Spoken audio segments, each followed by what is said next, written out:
Morning everyone. It is springtime here in Alaska. It's mid-April and that means it's spring thaw. So the lakes are all starting to thaw out, the rivers are starting to flow again, and it's the perfect time of the year to tap these birch trees and get the sap from them. That's what we're out here doing today. We've got this perfect tree picked out. You want to make sure it's a birch first, obviously. This one is, it's got the bark peeling over here. You want a good sized tree. This one's about 16 inches across, and we're gonna drill a hole about 1.5 inches deep at a slight upward angle. And we're gonna do that about 4 feet off the ground. You typically don't wanna tap a birch tree that's recently been tapped like the year before, and you also wanna make sure it's bigger than about 8 to 10 inches. So this one's gonna be plenty big enough. I'm gonna grab my drill and we're gonna get started. So you want to kind of clean your area and you wanna make sure you got a nice, healthy, solid birch tree. And then, like I said, we're gonna go in at a slight angle like that, and we're gonna go in about 1.5 inches.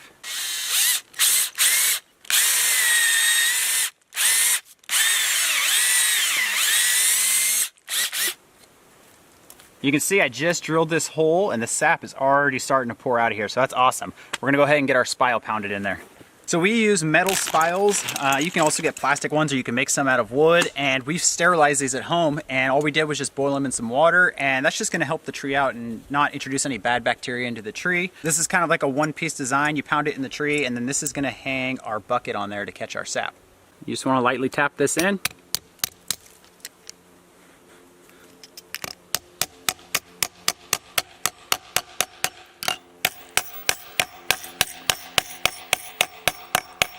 This tree's flowing really good. I'm gonna drink what I collected in my hand, and then I'm gonna get our bucket on there and we're gonna start collecting all the sap in here.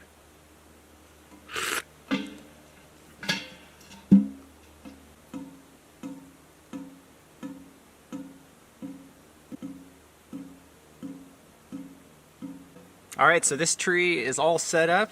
It's ready to go, and that's one of the cool things about tapping birch trees is you basically just come out here, you set it up, and then you leave for about 24 hours, and then you come back and you're rewarded with a bunch of fresh birch sap. So I'm gonna switch the camera around. Ariel's gonna jump in here and she's gonna go over a few more things about tapping birch trees.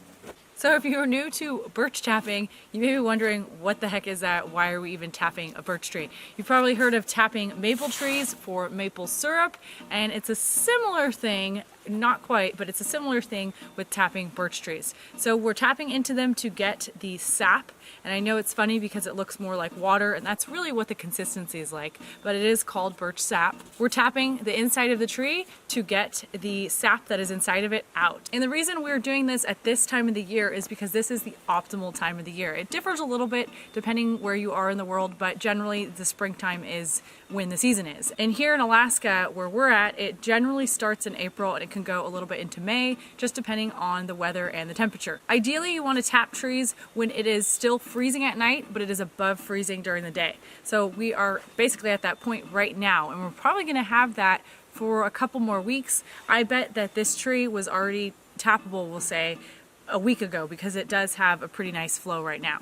And the reason we access the sap at this time of the year is because the tree, when it's dormant in the winter, all of those nutrients are down in its roots. So it's storing those for the spring when it puts on all this new growth. And what's happening now, because we're a little bit above freezing during the day, is that's getting all that, locked up nutrients down there is now running up through the tree to the top branches, and it's gonna start to be forming the buds and the leaves. So unlike maple syrup, we are not going to be making this sap into syrup, and that's because of the time required to do it and the ratio. So for maple syrup, when you go get maple syrup at the store, the ratio is usually 40 gallons of sap to 1 gallon of syrup. And birch is actually a lot more. It is 110 gallons of sap to 1 gallon of syrup. So a lot more for the amount of work that it takes. Eric and I have never tried making syrup, and I'm sure it's delicious. It doesn't quite have as much sugar as maples trees do, but we actually like it because it really mimics water to us, but has a slightly sweet taste, and it's absolutely delicious, really cool, refreshing. You can pretty much drink it like water. You're getting the nutrients and the minerals that the sap has, but we really like it because it helps with seasonal allergies. Last year when we were drinking this, we noticed that we both had no seasonal allergies, and we usually have very mild, maybe sometimes moderate seasonal allergies. And when we stopped drinking it, I noticed that I actually did start to get some back. So that's what our main reason for drinking the birch sap is. Now that this is all set up, we are going to head out and then we'll come back tomorrow to check this.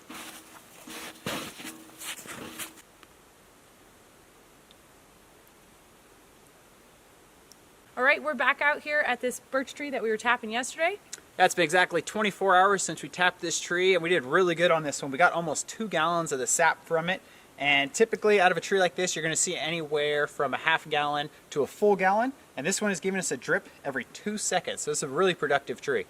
Last year we found the trees started to get more productive near the end of the season, which is usually about 2 to 3 weeks, just depending upon the year. Right now this is like prime season. It's a super crisp, just really nice drink to have. But as the season goes on and the temperatures heat up, it will get warmer and this sap actually starts to ferment. So it doesn't really taste as good once it's been sitting for a few days if it hasn't stayed cold or been frozen. So we like to come out every day and harvest what we have, and then we'll pull the spile when the season's over and just let the tree heal up naturally. Yeah, and as far as taste on the birch sap, it's pretty much just like a really refreshing ice cold water. Just a little bit of sweetness in it. But yeah, just like a really nice refreshing drink to have. And another thing we did last year that we haven't done yet this year is we'll cover the bucket with some saran wrap. And what that'll do is that'll keep bugs out, and it'll also keep out rain or snow if there's a storm coming. We're gonna go ahead and get this put into our 5-gallon bucket. We hope you guys enjoyed today's short video, and maybe you can tap a birch tree where you live. Maybe you already have, and if you've made the syrup yourself, let us know how it tastes. We haven't even tried it, so I'd be interested to know how the syrup tastes, and we'll go ahead and catch you guys next time.